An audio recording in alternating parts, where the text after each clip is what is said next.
We're back to base camp. We've got some good news and some bad news for today's daily dispatch for Everest.Live on May 12th. I'm Ben Ayers. I'm here. My voice has stayed in Lukla, but I hope you can get what we're coming across. If not, leave us some messages in the comments. So what's been going on Mount Everest today is that yesterday, on the Tibetan side, the Chinese Tibet Mountaineering Authority finished fixing ropes up to the summits. So we've seen our first ascents on the north side in high winds, but clear weather. And now, like here on the south side, most teams are just waiting for the next big weather window to begin their ascents. They're finishing up their altitude rotations. Probably like here, we'll start seeing people going up around the 16th and the 17th on the north side. There's a very brief window on the 14th that people are gunning for. However, that seems a little unreliable and unpredictable. We'll have to see what happens.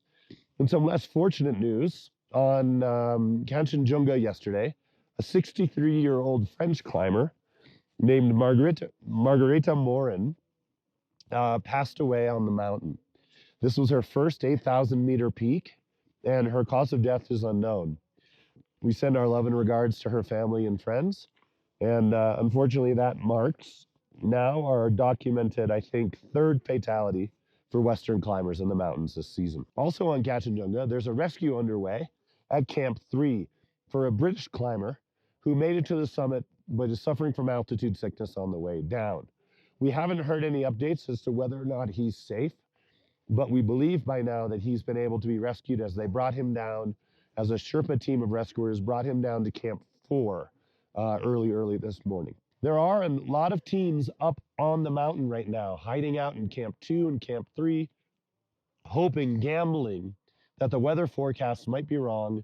There might be a small weather window on the 14th. There might be a moment of clear that they can zip up to the summit and come back down. It's a risky bet, but we're wishing everybody smart decision-making, safety, and not letting summit fever get in the way of wise choices in the mountains. Our fingers are crossed, but we should be looking now for 16th, 17th in that window. There seems to be a long, stable weather pattern that's coming up then, and that's when we'll probably see the majority of the first summiters. Probably see some issues around crowding and that kind of stuff then, but we'll take that over 80-kilometer-per-hour wind gusts. On the Everest.Live side, I also wanted to just really thank all of our TikTok users. Our Instagram following has been greatly eclipsed by our TikTok following. For me, being a person in his, mid-40s, that's very puzzling to me, but I'm very excited to see it. I also wanted to say thanks to, the fact that we've been able to put these live dispatches out from such an incredibly rugged and difficult environment is all thanks to our partners at Everest.Link. Everest.Link is the Wi-Fi provider for Everest Base Camp and most of the Khumbu Valley.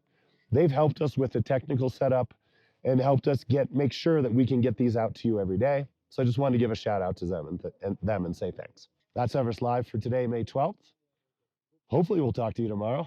Maybe we'll write to you tomorrow, sign language to you tomorrow, see what happens.